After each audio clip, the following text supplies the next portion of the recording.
Mahawarta, kembali lagi di Mahawarta Podcast. Tempat ngobrol asik seputar bisnis, kreativitas, dan segala hal yang bikin semangat berkarya. Di episode kali ini, kita bakal membahas mengenai bisnis kreatif yang lagi rame nih. Apalagi saat musim wisuda, kado ulang tahun, atau untuk anniversary. Tapi yang bikin menarik bisnis ini bukan cuma soal jualan produk, tapi juga soal konten, karena usahanya makin dikenal justru lewat media sosial. Langsung saja kita sapa tamu kita hari ini, Kak Alivia. Selamat datang Kak Alif. Halo Kak Rina, terima kasih. Ya, halo, juga Kak Alif. Sebelum kita ngobrol di dalam, coba dong kenalin ke teman-teman yang dengerin nih, kamu ini siapa? Dan lagi sibuk apa aja sekarang? Baik Kak Galan. Halo Sobat Mahawarta semuanya, perkenalkan aku Alivia. Aku dari Program Studi Pendidikan Bahasa dan Sastra Indonesia Angkatan 2022. Kebetulan usahaku sekarang itu berupa buket bunga. Berbagai macam buket bunga yang ada bisa kalian beli. Nah, dari info yang aku tahu nih Kak Alif, kamu tuh punya usaha yang unik banget. Tapi sebelum kita ngomongin soal buket, aku mau tahu dulu nih, gimana nih awalnya kamu mulai suka bikin kerajinan tangan-tangan gitu? Apa dari hobi atau iseng aja? Oke Kak Elina, jadi dari dulu itu ya, dalam diri aku sama sekali nggak mengalir darah seni. Bisa dibilang buat prakarya aja pas-pasan gitu Kak Galan. Tapi karena aku sering melihat tuh berseliweran di media sosial, banyak orang yang usaha buket, bisa sampai sukses, bisa sampai punya toko yang besar, bahkan bisa lebih dari cukup gitu. Jadi dari situ termotivasi untuk membuatnya, ya walaupun memang sama sekali belum ada pengalaman. Jadi dari situ aku tuh belajar mandiri, otodidak, dari berbagai sumber untuk membuat buket yang bagus tuh kayak gimana, begitu. Wah, sangat kreatif sekali ya Kak Alif. Oh, dan dari situ Kak Alif mulai kepikiran ya, kayaknya bisa jadi cuan gitu. Iya, saya kepikiran untuk menjadikan buket itu sebagai cuan. Oh, baik. Pasti awalnya nggak langsung lulus ya Kak? Ada nggak sih tantangan yang paling kamu ingat waktu baru mulai jualan? Baik, kalau tantangan sendiri itu sebenarnya yang paling penting itu ya Kak, modal. Modal awal itu benar-benar membuat aku itu maju mundur. Ini modal awal aku itu berasal dari uang hidupku. Iya. Jadi benar-benar aku itu, wah gimana ya, ini kalau berhasil alhamdulillah, kalau nggak berhasil aku bingung. Karena itu berasal dari uang hidupku. Jadi dari situlah, karena memang aku orangnya nekat gitu ya Kak, ya sudah, ayo kita coba, kita lakukan, siapa tahu memang ini jalan rezeki aku gitu. Dan tak lupa juga waktu itu kayak, Mah, ke ibu aku, kayak Mah, aku mau usaha ini, doakan ya, gitu. Karena apa? Karena memang segala hal apapun yang aku lakukan, selalu minta doa dari mereka. Apapun itu, sekecil apapun. Jadi ya dari situ memang sudah kuat hatinya, kuat niatnya untuk buka usaha buket kayak gitu. Keren sih Kak Alif, termasuk nekat ya, karena benar-benar itu untuk seorang mahasiswa, Kak Alif hebat sih. Wah, berarti Kak Alif nih kreatif banget ya. Oke, kita lanjut. Sekarang kita bahas soal produk yang kamu jual nih. Buket kamu tuh beda dari yang lain. Nggak cuma dari kain atau kertas aja Kak. Itu gimana ya Kak? Maksudnya bahan-bahannya gitu ya Iya. Kak? Kalau dari bahan-bahan itu teramat banyak ya Kak, bisa dibilang. Karena aku tuh membuatnya mulai dari harus belanja kertasnya, wrappingnya, terus bunganya. Kalau misalnya ada yang pita satin berarti harus belanja pitanya, belanja lem, solasi, pokoknya segala macam peralatan buket itu ternyata nggak sesederhana itu. Iya sih, benar. Dan itu juga membuat kamarku itu yang sempit menjadi lebih sempit. Ya begitulah Kak, pokoknya bahannya tuh banyak-banyak. Dan memang ya harus pintar-pintar untuk membeli dengan harga yang terjangkau supaya aku juga nggak terlalu terkuras gitu buat modal awalnya. Untuk bahannya kan sebanyak itu ya Kak. Kira-kira waktu proses bikinnya itu memerlukan waktu berapa lama? Bikin buketnya ya? Iya, bikin buketnya. Oke, kalau untuk membuat buket itu bergantung pada kerumitannya. Kalau misal buketnya itu hanya sekedar artificial, maksudnya kayak bunga palsu yang sudah jadi, itu tinggal kita wrapping aja sudah dalam waktu, kalau orang handal, setengah jam sudah selesai. Tapi kadang ada pelanggan tuh yang banyak request, Kak, ini kayak gini ya, ini harus kayak gini ya. Dan itu memerlukan waktu yang lebih karena kita harus diskusi sama pelanggan sampai final keinginan mereka gitu.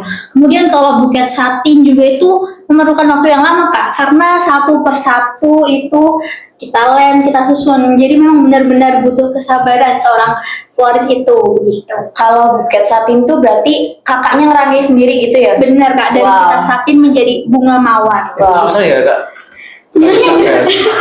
sebenarnya nggak susah Kak, cuma butuh sabar aja. Karena kalau kita nggak sabar ya udah Iya, nggak mood betul sih, Kak. gitu. Iya. Terus desain yang kamu dapat itu dari mana? Kamu ngikutin tren kah atau request dari pelanggan atau kamu justru ngembangin sendiri kak? Kalau untuk desain sendiri itu awalnya kan referensi Iya. dari sosial media ya Kak tentunya. Karena aku juga terinspirasi dari situ awalnya. Kemudian dari situ mencoba nih, mencoba untuk membuat sesuai referensi. Akan tetapi karena setiap tangan florist itu beda-beda, Iya. jadi hasilnya yang dihasilkan juga pasti beda begitu. Jadi ya sosial media hanya sebagai acuan, tapi nanti untuk desainnya itu sesuai dengan aku sendiri. Kemudian kalau ada pelanggan yang meminta request apa, Iya. ya aku penuhi kalau ada begitu Kak. Oke. Oke. Nah sekarang kita geser ke posisi yang nggak kalah penting nih Kak Alif, yaitu tentang promosi. Karena di zaman sekarang tuh kan jualan aja nggak cukup ya, tapi kita juga harus terampil dalam mempromosikan jualan kita. Kira-kira menurut Kak Alif itu seberapa penting sih media sosial untuk promosi jualan? Baik, kalau ditanya seberapa penting media sosial untuk promosi jualan, tentu jawabannya akan sangat penting ya Kak. Karena apa? Karena misal kita punya produk, tapi banyak orang yang nggak tahu produk kita. Iya. Dari mana kita dapat penghasilan kalau misalnya orang-orang nggak tahu tentang apa yang kita tawarkan? Jadi media sosial itu berperan sangat penting. Contohnya seperti Instagram. Selain Instagram juga WhatsApp digunakan. Aku gunakan WhatsApp karena apa? Karena memang dari dulu ini aku udah berpikiran, aku nge-save banyak kontak orang, ini suatu saat pasti berhasil. Maksudnya kayak berguna. Iya. Dan ternyata memang berguna juga untuk promosi, untuk lebih menawarkan buket aku ke banyak orang. Jadi jaringanku juga lebih luas begitu Kak. Jadi penting banget media sosial itu untuk promosi. Wah iya sih, bener. Dari semua jenis Kak Alif yang pernah upload, yang paling kerasa efeknya, yang paling berdampak buat Kak Alif itu apa? Kalau yang paling berdampak mungkin di konten-konten yang memang sudah FYP di berbagai platform ya Kak, kayak di TikTok, mungkin di Instagram. Dan itu tuh aku menggunakan soundnya, lagu-lagu yang banyak digunakan oleh berbagai pengguna di berbagai platform itu. Itu biasanya lebih ngangkat gitu untuk viewersnya. Oh Keren banget, iya Kak. sih. Tapi pernah nggak sih Kak kamu udah capek konten tapi engagementnya itu sepi? Itu kamu ngatasinnya gimana? Oh kalau itu pasti terjadi di berbagai orang yang lagi usaha sih. Tapi itu nggak apa-apa karena bagian dari proses. Yang penting kita itu konsisten untuk mengunggah foto, video, apapun itu yang berkaitan dengan produk sebagai tanda bahwa kita masih jualan loh, kita masih menawarkan ini ke kalian semuanya begitu. Yang penting kita tetap unggah aja, mau sepi maupun enggak kita tetap unggah aja begitu Kak. Jangan menyerah gitu ya Betul kayaknya. sekali Kak ini. Menurut aku kamu tuh punya ciri khas branding yang kuat banget itu Kak. Cak, gimana sih yang bikin kamu beda dari penjual yang lain? Bakat penjual yang lain gitu? Baik, untuk buket yang membedakan dengan penjualan yang lain itu sebenarnya ya, karena tadi aku sudah bilang bahwa tiap orang itu pasti menghasilkan hasil yang berbeda. Jadi mungkin itu yang menjadi satu hal yang membuat buketku beda. Kemudian untuk aku sendiri itu Kak, Instagram buket aku itu memang aku desain sesederhana mungkin. Jadi tidak seperti orang-orang yang estetik dengan berbagai template-nya, enggak. Aku hanya murni mengunggah apa yang aku foto tanpa editan apapun. Yang penting orang tuh tahu bahwa ini produk aku yang asli begitu. Tapi sebaiknya sih memang harus ditambahkan nuansa apa gitu ya Kak, Iya, supaya betul. lebih menarik. Memang belum sempat aja begitu. Oke. Dari jawaban Kak Alif nih kan, aku dengar tuh kayak variasi produk Kak Alif tuh macam-macam jenis buketnya ya, kayak menurut Kak Alif punya strategi tersendiri nggak buat narik pelanggan yang berbeda-beda, kayak dari mahasiswa atau anak-anak gitu? Kalau untuk strategi sih itu Kak, yang penting kita konsisten untuk mengunggah produk kita. Kemudian kalau misalnya ada nih orang yang misalnya sidang, contohnya kita kan banyak nih yang pada sidang ya. Sekarang kan zamannya zaman-zaman kondangan akademik gak sih Kak? Nah, apalagi itu. Jadi kita promosikan ke mereka yang misalnya itu ingin memesan buket untuk sidang, dan dari situ juga tak lupa juga aku tuh punya strategi memasang hang tag. Hang tag itu semacam kayak identitas buket. Oh, Itu loh, Kak, yang ada Yang misal ada tulisannya, gitu nah ya. ya ada kontak aku di situ, ada Instagram aku maupun TikToknya. Jadi dari situ merupakan strategi untuk memudahkan mereka bahwa ini buket dari Philadelphia, dari buket dari aku begitu. Jadi ada identitas tersendiri biar ngingetin kalau Iya. itu tuh buket yang dirancang kamu ya Kak. Betul Kak. Sekarang kita masuk ke branding personalnya aja ya Kak. Ada apa aja sih pengalaman kamu yang ingat selama kamu jualan Kak? Kayak pengalaman yang bisa lucu, terharu, atau sedih. Wah, kenapa aku suka usaha kayak gini gitu? Baik, jadi untuk pengalaman yang paling mencolok, paling berkesan, itu adalah pengalaman pertama malah Kak. Karena apa? Karena pengalaman pertama aku itu, orang order buket, itu langsung dari luar kota. Wow. Tepatnya dari Jakarta. Terus kata dia itu, ada sahabatnya yang ingin berulang tahun, jadi dia itu berinisiatif untuk memberikan buket. Dan itu langsung pesan di aku.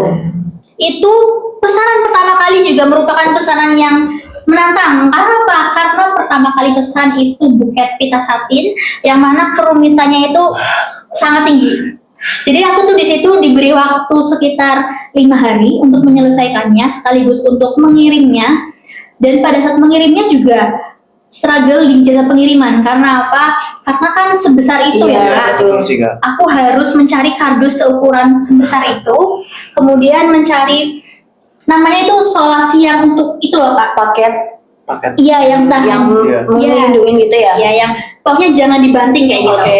Nah, dari situlah aku ke jasa pengiriman yang biasa. Katanya, Kak, ini kalau di sini itu nanti dihitung volume, jadi semakin besar biayanya. Akhirnya aku diarahkan untuk ke jasa kargo yang lebih besar.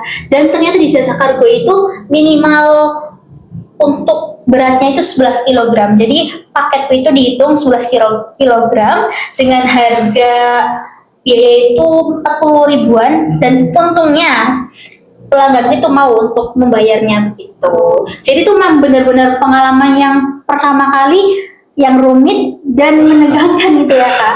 Tapi dari situ juga kayak apa namanya ya, berkesan karena ternyata masih ada orang-orang yang ingin memberikan hal-hal cantik-cantik bukan itu kepada temannya yang Masya nakal Allah. gitu. Ya.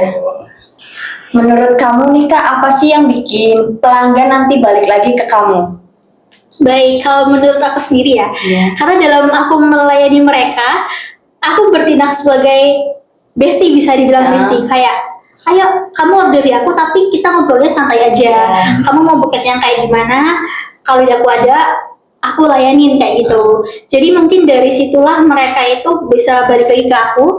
Terus contohnya kayak ada cutting aku juga yang bolak-balik order karena beliau sudah lulus ya, sudah sidang, tapi temannya masih kuliah di sini. Dan dari situlah beliau itu order di aku yang mengirimkan ke orang yang sidangnya, dan itu berulang-ulang. Jadi mungkin dari situlah, dari aku yang welcome terhadap orang-orang, terbuka untuk menerima apapun permintaan dari mereka, itu yang membuat mereka untuk balik lagi order di aku, begitu Kak.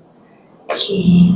Oke, kita lanjut ke tips-tips yang berikutnya. Karena pasti banyak yang kita dengerin, tuh aku pengen jualan usaha apa gitu.